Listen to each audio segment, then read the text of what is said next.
এরই ধারাবাহিকতায় বৃহস্পতিবার গভীর রাতে তারা টিনের সীমানা প্রাচীর ভেঙে ফেলে জমি দখলের চেষ্টা করে।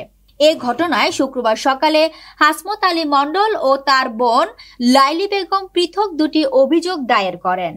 ভুক্তভোগী হাসমত আলী মণ্ডল ও তার ভাই আব্দুল হালিম বলেন, পৈতৃক ও ক্রয় সূত্রে পাওয়া জমিটি আমাদের নামে খাজনা খারিজকৃত।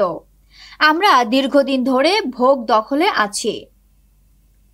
কিন্তু বৃহস্পতিবার রাতে প্রতিপক্ষরা বেআইনিভাবে সীমানা প্রাচীর ভেঙে আমাদের জমি দখলের চেষ্টা করে।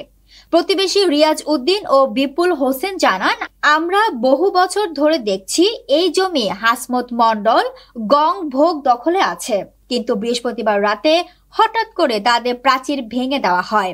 অভিযুক্তদের মধ্যে মতিউর রহমান বলেন, ওই জমি আমাদের শরিক সম্পত্তি, আমরাও এর মালিক। জমিটি নিয়ে বাটোয়ারা মামলা চলমান আছে।